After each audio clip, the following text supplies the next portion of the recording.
তাহারি কারণ এই চামড়া দিয়ে জন্ম দিব ও মুচি তাহারি কারণ নিতাই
দেখবেন অনেক দাদারা আছেন, অনেক বন্ধুরা আছেন, অনেক মায়েরা আছেন, বোনেরা আছেন, তো জৈবতী মুখটা এমন করে ফেলেছে, দেখবেন মুখটা একদম লাল হয়ে গেছে।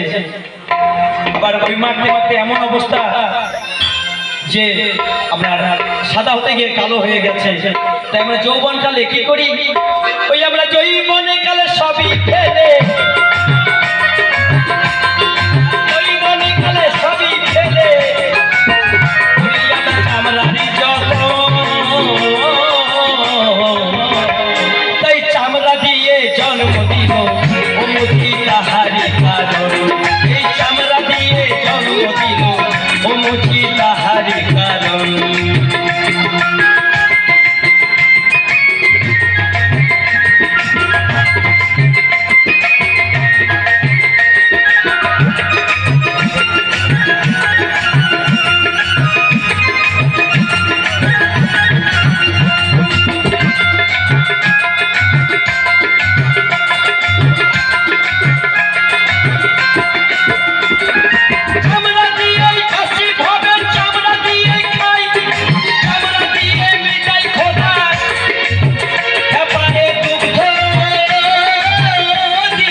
চামড়া চামড়া করে খেপালে সোনার অঙ্গটাকে ও তুই শেষই করে দিলি।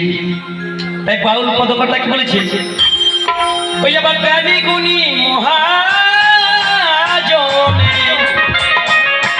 ও হলো চামড়াতে মর, আরে চামড়া দিয়ে জন্ম দিল ও মুচি তাহারি কারণ, এই চামড়া দিয়ে জন্ম দিল ও মুচি তাহারি কারণ।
চামড়ার গল্পটা কি জানো?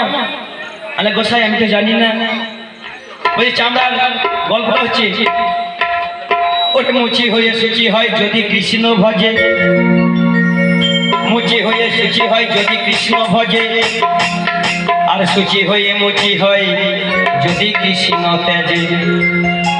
তাই আমার কথা বললো যে মুচি একজন জুতো সেলাই করে সে মুচি হয় না, একজন জুতো পালিশ করে সে মুচি হয় না, একজন মহাপ্রভু শিকল বানালো সেও মুচি নয়।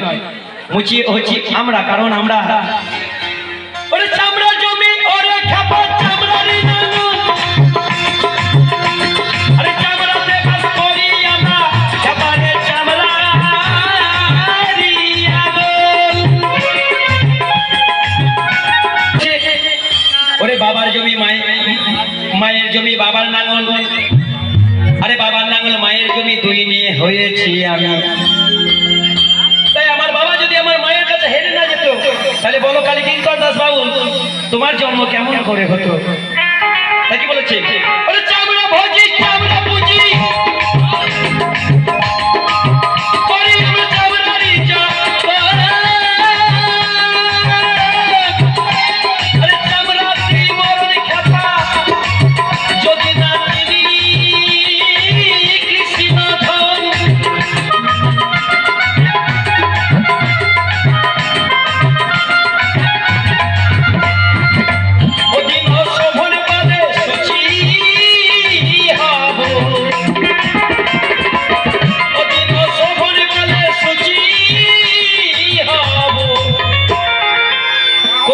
কৃষ্ণেরই ভজন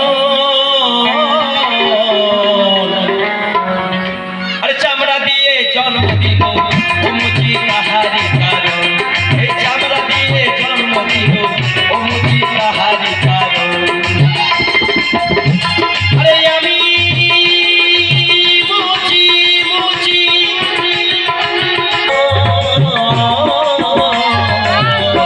তাই চামড়া দিয়ে জন্ম দিল ও মুচি তাহারি কারণ, এই চামড়া দিয়ে জন্ম দিল ও মুচি তাহারি কারণ, এই চামড়া দিয়ে জন্ম দিল ও মুচি তাহারি কারণ, এই চামড়া দিয়ে জন্ম দিল ও মুচি